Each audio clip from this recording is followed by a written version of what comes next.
ಆತ್ಮೀಯ H16 news ಅರ್ಥಾತ್ ಹೇ ಸೀತಾರಾಮ್ಗೆ ಸ್ವಾಗತ. ನಾನು ನಿಮ್ಮವ MI ಅಥವಾ ಮಲ್ಲಪ್ಪ ಜೋತಾವರ್. ಆದ್ಮೇಲೆ ಕೊನೆಗೂ ನಮ್ಮ ದೇವೇಗೌಡರು ರಾಜ್ಯಸಭಾ ಸದಸ್ಯತ್ವದ ಒಂದು ಚುನಾವಣೆ ನಡೆಯೋದದ. ಅವರು ಇನ್ನೊಮ್ಮೆ ಆಯ್ಕೆಗೆ ಬಯಸಿದ್ರು. ಆಯ್ಕೆ ಆದಂಗೆ ಆಯ್ತಾ ಅನ್ನುವಂಥ ಮಾತು ಕೇಳಿ ಬರ್ತಾ ಇದ್ದಾವೆ. ಯಾಕಂದ್ರೆ ವಿಶೇಷವಾಗಿ ಕರ್ನಾಟಕದಲ್ಲೇ ಸದಾನಂದ ಗೌಡರನ್ನು BJP ಪರವಾಗಿ ಕಳಿಸ್ಬೇಕು ಅನ್ನೋಂಥ ಚರ್ಚೆನೂ ಆಗಿತ್ತು. ಹೀಗಾಗಿ ರಾಜ್ಯ ಘಟಕ ಮೋಸ್ಟ್ಲಿ ಸದಾನಂದ ಗೌಡರ ಹೆಸರನ್ನು ಫೈನಲ್ ಮಾಡಿ ಅವ್ರ ಜೊತೆ ಇನ್ನೊಬ್ಬರ ಹೆಸರು ಫೈನಲ್ ಮಾಡಿ ಕಳಿಸುವ ಎಲ್ಲ ಸಾಧ್ಯತೆಗಳು ಇದ್ದು. ಇಂಥ ಸಂದರ್ಭದಲ್ಲೇ ನಮ್ಮ ದೇವೇಗೌಡರು ನೇರವಾಗಿ ಮೋದಿ ಅವ್ರ ಜೊತೆಗೆ ಶಾರ್ ಅವ್ರ ಜೊತೆಗೆ ಮಾತನಾಡಿ ನಿಮ್ಮ ಮೇಲೆ ವಿಶ್ವಾಸ ಅದ, ನೀವು ನಮಗೆ ಅವಕಾಶ ಕೊಟ್ಟರೆ ಮಾಡ್ತೀನಿ ಅನ್ನುವಂಥ, ನಾನು ರಾಜ್ಯಸಭಾ ಸದಸ್ಯನ ಆಗ್ತೀನಿ ಅನ್ನೊಂದು ಆಶಯ ಅದ, ಸಣ್ಣದೊಂದು ಹುದ್ದೆ ನೀವು ಅನುಕೂಲ ಮಾಡಿಕೊಡ್ಬೇಕು ಅನ್ನೋ ಮಾತಾಡಿದರು.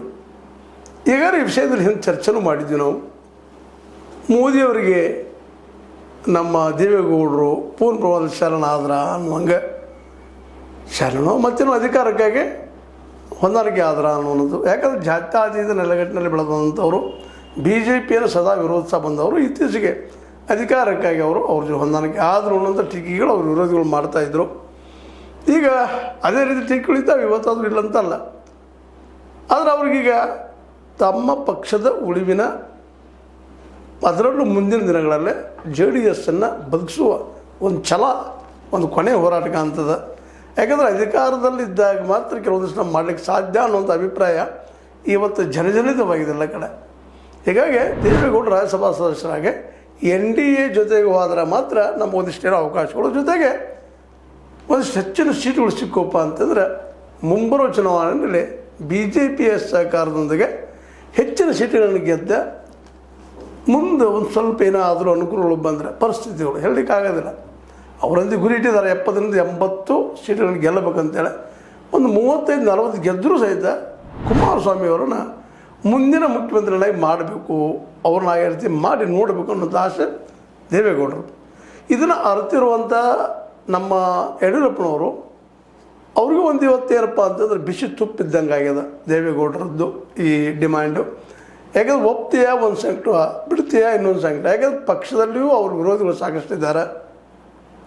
ಅವರು ಸಹಿತ ರಾಜ್ಯಾಧ್ಯಕ್ಷನಾಗಿ ವಿಜಯೇಂದ್ರ ಅವ್ರನ್ನ ಇಳಿಸಲೇಬೇಕಂತ ಹಠ ತೊಟ್ಟು ಹೋರಾಟ ಮಾಡ್ತಾ ಇದ್ದಾರೆ. ಸ್ವತಂತ್ರವಾದ ಮೀಡಿಯಾಗೆ ಬೇಕಾಗಿರುವುದು ಸ್ವತಂತ್ರ ಧ್ವನಿ. ಆ ಸ್ವತಂತ್ರ ಧ್ವನಿ ಉಳಿಸಲು ನೀವು ಮಾಡಬೇಕಾದದ್ದು ಇಷ್ಟೇ. ಅದೇನಪ್ಪಾ ಅಂತಂತಂದ್ರೆ, ನಿಮ್ಮ ಕೈಲಾದಷ್ಟು ಸಹಾಯ ಈ ಚಾನಲ್ಗೆ ಮಾಡಿ ಹಾಗೂ ನಿಮ್ಮ ಧ್ವನಿಯನ್ನು ಕಾಪಾಡಿಕೊಳ್ಳಿ. ಇನ್ನೂ ಪಕ್ಕ ಆಗಿಲ್ಲ, ಉಳಿತಾರೋ ಇಲ್ಲವೋ ಅನ್ನುವಂಥ ಒಂದು ಸಂಶಯ ಅದ. ಇಂಥ ಸಂದರ್ಭದಲ್ಲೇ ದೇವೇಗೌಡರು ವಿರೋಧ ಮಾಡಿಕೊಂಡ್ರೆ ತೊಂದರೆ ತಮಗೆ ಅನ್ನುವಂಥ ಭಾವನೆಯಿಂದಾಗಿ ಸ್ವತಃ ನಮ್ಮ BY ವಿಜೇಂದ್ರ ಅವರು ಅಶೋಕ್ ಅವ್ರ ಜೊತೆಗೆ ಪ್ರೆಸ್ ಮಾಡಿ ಹೇಳಿಬಿಟ್ರು, ನಮಗೆ ದೇವೇಗೌಡರನ್ನ ಆಯ್ಕೆ ಮಾಡೋರು ವಿರೋಧಿಲ್ಲ ಅನ್ನುವಂಥದ್ದು.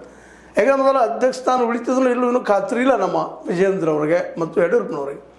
ಮತ್ತು ಈಗ ಗೊತ್ತಿರುವಂಥ ವಿಷಯ ಏನಪ್ಪ ಅಂದ್ರೆ, ಇದು ಟಾಕ್ ಆಫ್ ದ ಟೌನ್. ಮೋದಿಯವರಿಗೆ ಮತ್ತು ಶಾರ್ ಅವರಿಗೆ ಆದಷ್ಟು ಜನರ ಬೆಂಬಲ ಪಡೆದಂಥ ನಾಯಕರು ಬೆಳೆದು ಅಷ್ಟು ಇಷ್ಟ ಇಲ್ಲ ಅನ್ನೋದಕ್ಕೆ ಅನೇಕ ಸಾಕ್ಕೊಂಡು ಕೊಡ್ಬೋದು ನಾವು. ಆ ನೆಲೆಯಲ್ಲೇ ಅವ್ರಿಗೆ ಇಷ್ಟ ಇಲ್ಲ. ಆದರೆ ಯಡಿಯೂರಪ್ಪನವರ ಏನಪ್ಪ ಅಂತಂದ್ರೆ ದೆಹಲಿಗೆ ಬಂದು ಕಾಂಪಿಟೇಷನ್ ಮಾಡುವಂಥ ವ್ಯಕ್ತಿ ಅಲ್ಲ. ಜೊತೆಗೆ ಕರ್ನಾಟಕದಲ್ಲಿ ಅವರು ನಮ್ಮ ಜೊತೆಗಿದ್ದರೆ ಮಾತ್ರ ನಾವು ಗೆಲ್ಲಕ್ಕೆ ಸಾಧ್ಯ ಅನ್ನುವಂಥ ಭರವಸೆ ಮೂಡಿದ್ದರಿಂದಾಗಿ 2023 ಚುನಾವಣೆಯಲ್ಲೇ ಅನುಭವ ಬಂದಂಥ ಮಾತು. ಸ್ವತಃ ಮೋದಿಯವರು, ಶಾರ್ ಅವರು ಸಾಕಷ್ಟು ಅಲೆಗಳನ್ನು ಮಾಡಿದರು, ಬಸವರಂಗಿ ಅಂತೇಳಿ ಏನೆಲ್ಲ ಮಾಡಿದರು. ವಿದೌಟ್ ಯಡಿಯೂರಪ್ಪ ಪ್ರಯತ್ನ ಮಾಡಿದರು. 66 ಸೀಟಿಗೆ ಬಂದಾಗ ಸಹಜವಾಗಿ ಇವತ್ತು ಅವ್ರಿಗೆ ಕನ್ಫರ್ಮೇಷನ್ ಅದ, ಇಲ್ಲಪ್ಪ ಇದು ಯಡಿಯೂರಪ್ಪನ ಬಿಟ್ಟರೆ ನಡೀಲಿಕ್ಕೆ ಸಾಧ್ಯ ಇಲ್ಲ ಅಂತೇಳಿ. ಮತ್ತು ಇವತ್ತು ಯಡಿಯೂರಪ್ಪರಿಗೂ ಏನಾಗಿಬಿಟ್ಟದಪ್ಪ ಅಂತಂದ್ರೆ, ವಿಜೇಂದ್ರ ಅವರನ್ನು ಈಗ ರಾಜ್ಯಾಧ್ಯಕ್ಷ ಉಳಿಸ್ಕೋಬೇಕಾಗ್ಯದ, ಮೊದಲು ಜೀವಂತಿಗೆ ಪಡಿಬೇಕಾಗ್ಯದ. ವಿರೋಧಿಗಳು ಮಾತ್ರ ಅತ್ಯಂತ BJPಯಲ್ಲಿ ಅವ್ರ ವಿರೋಧಿಗಳು, ಕಟು ವಿರೋಧಿಗಳು, ನಿಮ್ಗೆ ಗೊತ್ತದ, ಹೇಳೋ ಅವಶ್ಯಕತೆ ಇಲ್ಲ. ಆದರೂ ಸಹಿತ ಹೇಳಬೇಕಾಗ್ತದೆ. ನಮ್ಮ ಕುಮಾರ್ ಬಂಗಾರಪ್ಪನವರಾಗಿರ್ಬೋದು, ಅರವಿಂದ್ ಲಿಂಬಾವಳಿಯವರಾಗಿರ್ಬೋದು, ರಮೇಶ್ ಜಾರಕಿಹೊಳಿಯವರಾಗಿರ್ಬೋದು, ಸಿದ್ದೇಶ್ವರವರಾಗಿರ್ಬೋದು, ಅನೇಕರು ಇನ್ನೂ ಇದ್ದಾರೆ. ಇವರೆಲ್ಲ ವಿರೋಧ ಮಾಡ್ತಾಯಿದ್ದಾರೆ ಕಠೋರವಾಗಿ. ಮತ್ತು ಈಗಿರುವ ಸದಾನಂದ ಗೌಡರಾಯಿತು, ಬೊಮ್ಮಾಯಿ ಆಯಿತು, ಜಗದೀಶ್ ಶೆಟ್ಟರ್ ಅವರಾಯಿತು, ಇವರು ವಿಜೇಂದ್ರರ ಬೆಂಬಲಿಗೆ ಬರಲಿಕ್ಕೆ ಸಾಧ್ಯ ಇಲ್ಲ, ದೂರ ಇದ್ಕೊಂಡು ನೋಡುವಂಥವ್ರು.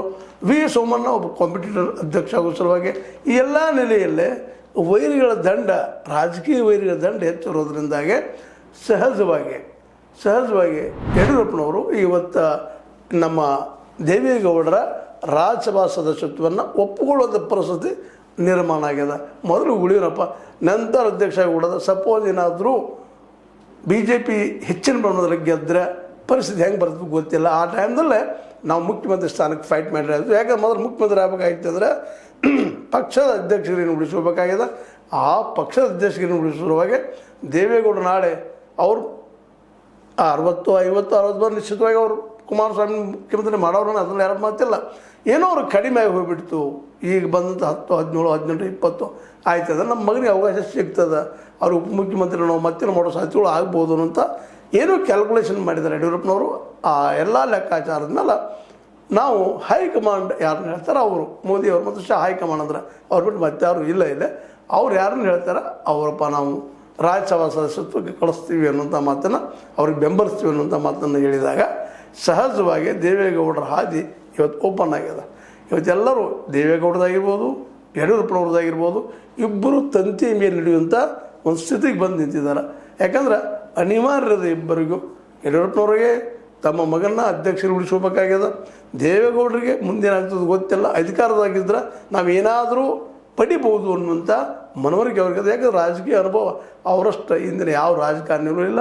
ಯಾಕಂದ್ರೆ 94 ವರ್ಷಗಳು ನಿರಂತರ ಹಗಲಿ ರಾತ್ರಿ ಮರೆಯದಾಗಷ್ಟು ರಾಜಕೀಯವನ್ನು ಮಾಡಲಾರದಂಥ ರಾಜಕಾರಣ ವಿಚಾರ ಮಾಡಲಾರಂಥ ವ್ಯಕ್ತಿ ಅವರು ಅಂತೇಳಿ ಅವರ ವಿರೋಧಿಗಳು ಮಾತಾಡ್ತಾ ಇರ್ತಾರೆ. ಮತ್ತು ನೆನ್ನರವ್ರು ಹೇಳ್ತಾ ಇರ್ತಾರೆ, ಇವತ್ತು 94 ವರ್ಷ ಆದರೂ ಸಹಿತ ನಾ ಇನ್ನೂ ಬೂದಿಯಿಂದ ಎದ್ದು ಬರ್ತೀನಿ ಫಿನಿಕ್ಸ್ ಅಂತೇಳಿ. ಆ ಸಾಧ್ಯತೆಗಳಲ್ಲಿದ್ದಾವೆ. ಯಾಕಂದ್ರೆ ಮೈಸೂರು ಏರಿಯಾ ಅದರಲ್ಲೂ ಹಳೆಯ ಮೈಸೂರು ಏರಿಯಾದಲ್ಲೇ ಅವರ ಮೇಲೆ ವಿಶ್ವಾಸ ಇಟ್ಟಂಥ ಒಕ್ಕಲಿಗ ಸಮುದಾಯ ಸಾಕಷ್ಟು ಅದ.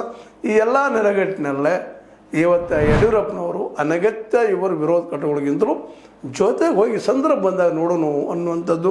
ಯಾಕಂದ್ರೆ ಮೊದಲು ಅಸ್ತಿತ್ವ ಮುಖ್ಯ. ಅಸ್ತಿತ್ವ ಇತ್ತಂದ್ರೆ ನಾವು ಏನಾದರೂ ಮಾಡ್ಬೋದು, ಅಧಿಕಾರ ಇದ್ದರೆ ಏನಾದರೂ ಮಾಡ್ಬೋದು. ಇವತ್ತು ಅಧ್ಯಕ್ಷನ ಮಗ ಆದಪ್ಪ ಅಂದ್ರೆ ಮುಂದೆ ಏನಾದರೂ ಮಾಡ್ಬೋದು ಅನ್ನುವಂಥ ನಿರ್ಣಯಕ್ಕೆ ಬಂದ. ಯಾಕಂದರೆ ಈಗ ಜೋರ್ದಾರಿಗೆ ಬಂದದ್ದು ಈಗ ಅನೇಕ ಹಿರಿಯರ ಜೊತೆ ಮಾತಾಡಿದಾರೆ. ಕೇಂದ್ರದ ನಿಯೋಗ ಬಂದದ, ಮಾತಾಡೋರು ಈಗಂತೂ ಈ ನಮ್ಮ ಅಧ್ಯಕ್ಷರಿಗೆ ಮೋಸ್ಟ್ಲಿ ಯಾವುದೇ ವಿರೋಧ ಬರಲಿಕ್ಕೆಲ್ಲ ವಿರೋಧಿಗಳಂತ ಇದ್ದಾರೆ, ಆಮದು ಬೇರೆ. ಆದರೆ ಹೈಕಮಾಂಡರು ಸಹಿತ ಇವತ್ತು ಈಗ ತಮ್ಮ ಚರ್ಚೆ ಮಾಡಿದಂಗೆ ಹಿಂದೂ ಮಾಡಿದ್ದೀನಿ ಸಾಕಷ್ಟು ಸಲ. ಕರ್ನಾಟಕದಲ್ಲಿ ಏನದಪ್ಪ ಅಂದ್ರೆ ಅಹಿಂದು ಸಂಘಟನೆ ಜೊತೆಗೆ ದಲಿತ ಮತ್ತು ಆದಿವಾಸಿ ಸಮುದಾಯಗಳ ಮತ್ತು ಅಲ್ಪಸಂಖ್ಯಾತರು ಅವ್ರ ಜೊತೆಗೆ ಇರೋದ್ರಿಂದಾಗಿ ಅವ್ರು ಸ್ವಲ್ಪ ಮೆಜಾರಿಟಿ ಜಾಸ್ತಿ ಅದು. ಅವ್ರ ವಿರೋಧವಾಗಿ ಲಿಂಗಾಯತ್ ಮತ್ತು ಒಕ್ಕರೆ ಕಾಂಬಿನೇಷನ್ ಮಾಡ್ಬೇಕಂತ ಕೇಂದ್ರದ ಮೋದಿ ಮತ್ತು ಶಾರ್ ಅವರ ತರ್ಕ. ಆ ದಿಶೆಯಲ್ಲೇ ಇತ್ತು. ನಮ್ಮ ದೇವೇಗೌಡರನ್ನು ನಮ್ಮ ಯಡಿಯೂರಪ್ಪನವ್ರನ್ನ ಕೂಡಿಸಿ ಚುನಾವಣೆ ಎದುರಿಸುವಂಥ ಒಂದು ಪ್ರಯತ್ನ ಇಲ್ಲಿ ಮಾಡ್ತಾ ಇದ್ದಾರೆ. ಇಬ್ಬರು ಕೂಡಿದರೆ ಒಂದಿಷ್ಟೇನೋ ನಾವು ಅಧಿಕಾರಕ್ಕೆ ಬರ್ಬೋದೇನೋ ಅಂತೇಳಿ. ಯಾಕಂದ್ರೆ ಮೊದಲೇ ನಮ್ಮಲ್ಲಿ ಹೊಂದಾಣಿಕೆ ಆಯ್ತಪ್ಪ ಅಂದ್ರೆ ಎಲೆಕ್ಷನ್ ಸಂದರ್ಭದಲ್ಲಿ ಹಿಂದೆ 100-105 ತನಕ ತಂದಿದ್ದು ಯಡಿಯೂರಪ್ಪನವರು. ಅವ್ರ ಜೊತೆ ಇವರೊಂದು 10-20-30 ತಂದ್ರಂದ್ರೆ ನಮ್ಮ ಗೌರ್ಮೆಂಟ್ ಆಗ್ತದ ಅನ್ನುವಂಥ ಒಂದು ಸಾಮಾನ್ಯ ಲೆಕ್ಕಾಚಾರ. ಜೊತೆಗೆ SIR ಈ ಸಲ ಹೆಲ್ಪ್ ಆದೀತಾ ಅನ್ನುವಂಥ ಭರವಸೆ. SIR ಮತ್ತು EVM ವಿರೋಧಿಗಳು ಅದನ್ನೇ ವಿರೋಧ ಮಾಡ್ತಾ ಇದ್ದಾರೆ. ಎದ್ದ ತಕ್ಷಣ ಮೊದಲು ವಿರೋಧ ಮಾಡೋದು ಅದನ್ನು ಇವತ್ತು ಸಿದ್ದರಾಮಯ್ಯನವರು ಅದಕ್ಕೆ ಬೆಲೆ ಹಚ್ಚಿದ್ದಾರೆ. ಇವತ್ತು ಈ ದಿಶೆಯಲ್ಲೇ ಮಮತಾ ಬ್ಯಾನರ್ಜಿಯವರು ಸೋತರು ಗೊತ್ತದ ವೆಸ್ಟ್ ಬೆಂಗಾಲ್ದಲ್ಲೇ. ಅದು ಅವರಲ್ಲೇ ಒಂದು ಮಿಸ್ಟೇಕ್ಸ್ ಅನ್ಬೋದು, ಅತಿ ಆತ್ಮವಿಶ್ವಾಸ, ನಾನು ಜನ ನನ್ನ ಕೈ ಬಿಡಲಿಕ್ಕಿಲ್ಲ ಅನ್ನುವಂಥ ಒಂದು ದಿಟ್ಟ ಧೈರ್ಯ. ಆ ಕಾರಣಕ್ಕಾಗಿ ಮಮತಾ ಬ್ಯಾನರ್ಜಿಯವರು ಹಿಂಬಡಿತ ಆಗಿರ್ಬೋದು. ಅದನ್ನು ನೋಡಿರುವಂಥ ಕರ್ನಾಟಕ ಸರ್ಕಾರ, ಅದು ಸಿದ್ದರಾಮಯ್ಯ ಮತ್ತು DKಶಿ ಅವರ ಸರ್ಕಾರ ಒಂದು ನಿರ್ಧಾರಕ್ಕೆ ಬಂದದ. SIRನ್ನು ಪ್ರಾಮಾಣಿಕವಾಗಿ ಪಾರದರ್ಶಕವಾಗಿ ಮಾಡಿಸ್ಬೇಕಂತೇಳಿ. ಮೋಸ್ಟ್ಲಿ ಆ SIR ಇಫೆಕ್ಟ್ ಆಗಲಿಕ್ಕಿಲ್ಲ. ಯಾಕಂದರೆ SIR ತಮಿಳುನಾಡಲ್ಲಿ ಇಫೆಕ್ಟ್ ಆಗಿಲ್ಲ, ಕೇರಳದಲ್ಲೂ ಇಫೆಕ್ಟ್ ಆಗಿಲ್ಲ, ಕರ್ನಾಟಕದಲ್ಲಿ ವಿಚಾರವಂತರು ಹೆಚ್ಚಿರೋದ್ರಿಂದ ಜೊತೆಗೆ ಅಹಿಂದ ಮೂಮೆಂಟ್ ಇರೋದ್ರಿಂದ ಭಾಳಷ್ಟು ಪ್ರಭಾವಿ ಆಗಲಿಕ್ಕಿಲ್ಲ. ಎಲ್ಲಿ 2-3% ವೇರಿಯೇಷನ್ಸ್ ಬರ್ತದೋ ಅಲ್ಲಿ SIR ಹೆಲ್ಪ್ ಆಗ್ಬೋದು. ಪೂರ್ಣ ಪ್ರಮಾಣದಲ್ಲಿ ಅಲ್ಲ ಅನ್ನೋದು ಈಗ ಕನ್ಫರ್ಮೇಷನ್ ಆಗ್ತಾಯಿದೆ. ಅದೇನೂ ಇರಲಿ, ದೇವೇಗೌಡರಿಗೆ ರಾಜ್ಯಸಭಾ ಸದಸ್ಯತ್ವ ಖಚಿತ ಅಂತ ಇವತ್ತು ನಾವು ಹೇಳಬೇಕಾಗಿದೆ. ಇದು ನಿಮಗೆ ಲೈಕ್ ಆಗಿರ್ಬೋದು. ಲೈಕ್ ಶೇರ್ ಮಾಡಿ, ಕಾಮೆಂಟ್ ಮಾಡಿ, ಜೊತೆಗೆ ಸಬ್ಸ್ಕ್ರೈಬ್ ಮಾಡಿ. ನ್ಯೂಸ್ ಅರ್ಥಾತ್ ಹೆಚ್ಚಿದ್ದಾರೆ ಸತ್ಯಕ್ಕಾಗಿ ವಂದನೆಗಳು. ಆತ್ಮೀಯ ಸಾರ್ವಜನಿಕರಲ್ಲಿ H16 ಅರ್ಥಾತ್ ಸೀತಾರಾಮದಿಂದ ಒಂದು ಮನವಿ. ಈ ಸಂಸ್ಥೆ ಭ್ರಷ್ಟಾಚಾರ, ಅನ್ಯಾಯ, ಅತ್ಯಾಚಾರಗಳಿಂದ ನೊಂದವರ ವೇದಿಕೆ. ಅನ್ಯಾಯಕೋರರ, ಭೂಗಳ್ಳರ, ನಶಾ ಸಾರಾಯಿ ಮಾಫಿಯಾಗಳ ವಿರುದ್ಧದ ಧ್ವನಿ. ರೈತರ, ಕೂಲಿಕಾರ, ಕಾರ್ಮಿಕರ, ಬಿದ್ದ ಸಮುದಾಯ ಜನರ ಧ್ವನಿ. ಬೆಂಬಲವಾಗಿ ನಿಂತು ತನುಮನ ಧನದ ಸಹಾಯಕ್ಕೆ ಸಾರ್ವಜನಿಕರಲ್ಲಿ ಕೋರಿಕೆ. ದಾನದ ಸಹಾಯ ನೀಡಿ ಸ್ವಾತಂತ್ರ್ಯ ಪತ್ರಿಕೋದ್ಯಮ ಉಳಿಸಿ ಬೆಳೆಸಿ. ವಂದನೆಗಳು. ತಮ್ಮನ್ನೇ ನಂಬಿರುವ ಮಲ್ಲಪ್ಪ ಇ ಜೋತಾವರ್.